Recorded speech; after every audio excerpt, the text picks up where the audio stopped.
اعوذ باللہ من الشیطان الرجیم بسم اللہ الرحمن الرحیم قالت رب انا یکون لی ولد ولم یمسسنی بشر قال کذلک اللہ یخلق ما یشاء اذا قضى امرا فانما یقول له کن فیکون۔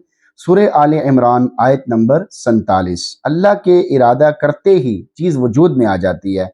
قالت رب انا یکون لی ولد، مریم علیہ السلام نے کہا اے میرے رب میرا بیٹا کیسے ہوگا حالانکہ مجھے کسی آدمی نے ہاتھ نہیں لگایا۔ ولم یمسسنی بشر، یعنی اے میرے رب مجھے تو کسی بشر نے صحبت کے طور پر ہاتھ تک نہیں لگایا، نہ جائز طریقے سے نہ ناجائز طریقے سے، اور عادتاً یعنی عام طور پر کوئی بچہ مرد کے بغیر پیدا نہیں ہوتا، تو معلوم نہیں کہ ویسے ہی صرف قدرت خداوندی سے بچہ ہوگا یا مجھے نکاح کا حکم دیا جائے گا۔ قال کذلک اللہ یخلق ما یشاء، اللہ تعالیٰ نے فرمایا اللہ اسی طرح جو چاہتا ہے پیدا کر دیتا ہے۔ یعنی اللہ رب العزت نے فرشتے کے واسطے سے جواب میں فرمایا کہ ایسے ہی مرد کے بغیر بچہ ہوگا، کیونکہ کسی چیز کے پیدا ہونے کے لیے صرف اللہ کا چاہنا کافی ہے، کسی واسطے اور سبب خاص کی اللہ کو کوئی حاجت نہیں، کوئی ضرورت نہیں۔ اذا قضى امرا، جب وہ کوئی کام کرنا چاہتا ہے، فانما یقول له کن فیکون، تو وہ کہہ دیتا ہے کہ یہ کام ہو جائے، پس وہ کام ہو جاتا ہے۔ پس اس چیز کو اسباب وسائط کے ساتھ موجود ہونے کو کہہ دیا تو وہ اسی طرح ہو جاتی ہے، جس چیز کو اسباب وسائط کے بغیر موجود ہونے کا کہہ دیا تو وہ بھی وہ اسی طرح ہو جاتی ہے۔ اس کی عقلی دلیل یہ ہے کہ اسباب و وسائط بھی آخر چیز ہیں، اگر ان کے لیے بھی اسباب و وسائط کی حاجت ہو تو اس میں بھی یہی بات ہوگی، اور یہ سلسلہ لامتناہی چلے گا جو محال ہے۔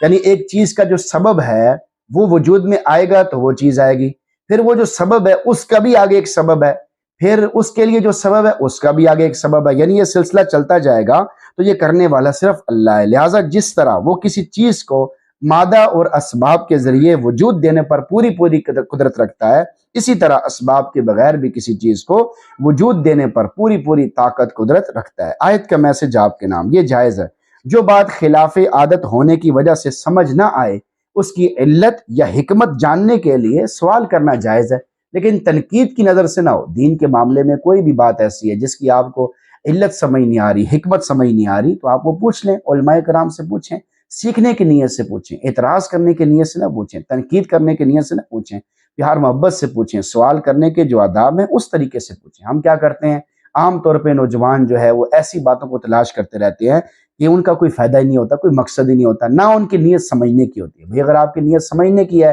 تو آرام سے، پیار سے، محبت سے، بغیر غصہ ہوئے، بغیر تنقید کیے آپ بات کو سمجھنے کی کوشش کریں۔ نمبر 2، ایسی ذات سے مانگنا سیکھیں۔ جب اللہ رب العزت کسی معدوم کو موجود اور موجود کو معدوم کرنا چاہتا ہے تو اس کا ارادہ ہی کافی ہو جاتا ہے۔ پس ہمیں چاہیے کہ اپنی ہر ضرورت، ہر دکھ، ہر مشکل کو اس کے سامنے پیش کرتے رہیں۔ جب اس کی نظر کرم پڑے گی تو ہمارے سارے مسائل حل ہو جائیں گے۔ حضرت مولانا پیر ذوالفقار احمد نقشبندی مجدد دامت برکاتہم عالیہ فرماتے ہیں پیر بھی اسی در سے مانگتا ہے اور مرید بھی اسی در سے مانگتا ہے۔ پیر چونکہ بار بار مانگتا ہے اس لیے اس کو مانگنے کا سلیقہ طریقہ آ جاتا ہے، مرید تھوڑا مانگتا ہے اس لیے اس کو مانگنے کا طریقہ سلیقہ نہیں آتا، اور بعض اوقات اس کی دعا کی قبولیت میں بھی دیر ہو جاتی ہے، ورنہ صحیح طلب کے ساتھ مانگنے والے کی دعا تو ضرور قبول ہوتی ہے۔ ہم تو مائل با کرم ہیں، کوئی سائل ہی نہیں، راہ دکھلائیں کسے، کوئی راہوے منزل ہی نہیں۔ یعنی اللہ تعالیٰ تو کرم کرنے کے لیے، فضل کرنے کے لیے، اپنی نعمتیں عطا کرنے کے لیے، خوشیاں دینے کے لیے، آپ کی ضروریات کو پورا کرنے کے لیے ہر وقت تیار ہے اور ہر وقت راضی ہے۔ اللہ تعالیٰ چاہتے ہیں، اللہ تعالیٰ اس بندے سے خوش ہوتے ہیں جو اللہ سے مانگتا ہے، بار بار مانگتا ہے۔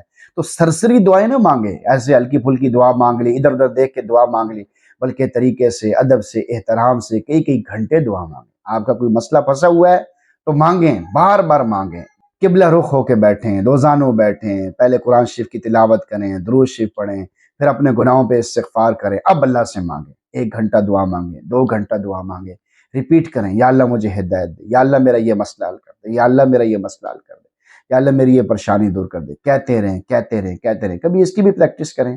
جیسے آپ موبائل گھنٹوں استعمال کرتے ہیں، موبائل استعمال کرتے ہوئے آپ کے گھنٹوں گزر جاتے ہیں، 1 گھنٹہ، 2 گھنٹہ، 3 گھنٹے، 4 گھنٹے، 5 گھنٹے، 6 گھنٹے آپ کے گزر جاتے ہیں اور سکون بھی آپ کو نہیں ملتا، کیونکہ موبائل استعمال کرنے میں، فضول چیزیں دیکھنے میں تو سکون نہیں ہے، سکون تو اللہ کو راضی کرنے میں ہے۔ سکون تو ان چیزوں سے کبھی بھی نہیں مل سکتا. ویسے آدمی کا دماغ تھوڑا ماؤس ہو جاتا ہے، عجیب سا ہو جاتا ہے آدمی زیادہ موبائل کے استعمال کی وجہ سے، ایسا اکثر دیکھنے میں آیا ہے. تو جیسے موبائل کو استعمال کرنے کی ہم نے عادت بنا لی ہے، موبائل چلانے کا دیکھنے کا مزہ ہم نے سیکھا ہے، لیکن ہم نے اللہ کی یاد کا مزہ ابھی تک نہیں سیکھا. کیونکہ اللہ کی یاد کا مزہ جس کو آ جاتا ہے اس کے لیے فجر، ظہر، عصر، مغرب، عشاء پڑھنا تو بہت ہی آسان ہو جاتا ہے. اس کے علاوہ تہجد پڑھنا، اشراق پڑھنا، اوابین پڑھنا، یاسین پڑھنا، سورہ رحمان پڑھنا، سورہ تبارک الذی پڑھنا، ظہر کے بعد سورہ فتح پڑھنا، اور اس کے علاوہ آیات کا اہتمام کرنا، عصر کے بعد سورہ نبا پڑھنا، قرآن پڑھتے رہنے کا اہتمام بن جاتا ہے. ایسے بھی لوگ ہیں جو آج کل کے اس گئے گزرے دور میں بھی روزانہ 5 سپارے پڑھتے ہیں. ایسے لوگ بھی ہیں جو صبح تہجد کے وقت میں 3 سپارے پڑھتے ہیں. اللہ والے کبھی بھی ختم نہیں ہوں گے. آج کے اس گئے گزرے دور میں بھی اللہ کے نیک بندے موجود ہیں جو ہر وقت اللہ کو یاد کر رہے ہیں، جن کے دل میں اللہ کے سوا کچھ نہیں ہے، جن کے دل میں دنیا کی طلب نہیں ہے، رغبت نہیں ہے. وہ اللہ سکھا رہے ہیں.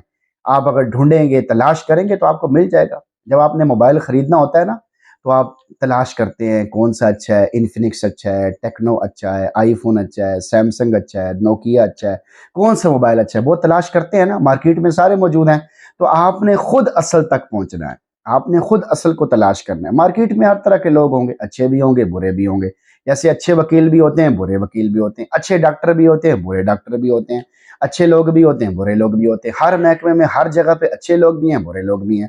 تو اسی طرح دین والوں میں بھی اچھے لوگ بھی ہیں، برے لوگ بھی ہیں. دین والوں میں ایسے لوگ بھی ہیں جو دین پہ ماشاءاللہ 100% عمل کرتے ہیں، قدم قدم پہ ڈرتے ہیں میرے سے کسی سے زیادتی نہ ہو جائے.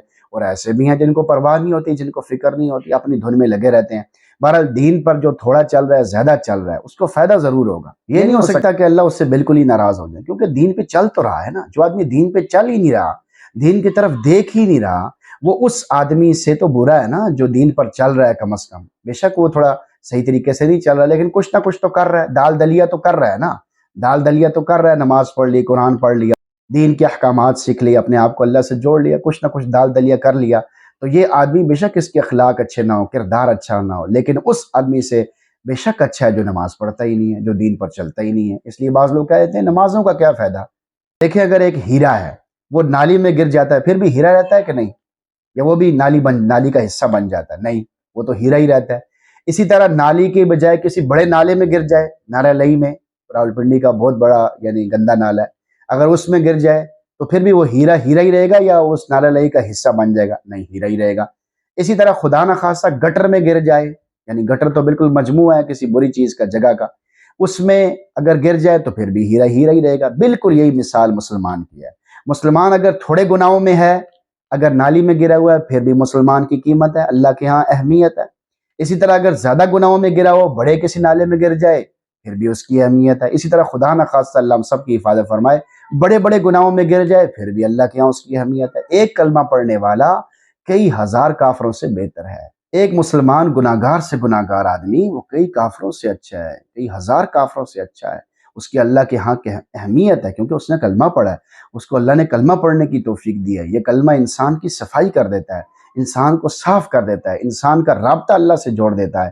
تو اللہ تعالی ہمیں اس کلمے کی قدر کرنے کی توفیق نصیب فرمائے. کبھی بھی اس کلمے کی ناقدری نہ کریں، یہ کہہ کہ ہم سے تو کافر ہی اچھے ہیں، کیونکہ ان کے ہاں چوری نہیں ہوتی، ان کے ہاں یہ نہیں ہوتا، ان کے ہاں وہ نہیں ہوتا، ان کے ہاں فضول کام نہیں ہوتے، ان کے ہاں انصاف ہوتا ہے. ایک بات کبھی بھی نہ کہیں. اگر ایسا ہے بھی تب بھی نہ کہیں، تب بھی ایسا کہنے کی گنجائش نہیں. اپنے ایمان کی قدر کریں، ورنہ خدا نہ خواستہ اللہ تعالیٰ آپ سے ناراض ہو کر آپ کو ایمان سے محروم فرما دیں گے، اور یہ سب سے بڑا خسارہ ہے. اللہ تعالیٰ ہم سب کی حفاظت فرمائے اور ہم سب کو قرآن پڑھنے، سننے، سمجھنے کی توفیق نصیب فرمائے. آمین.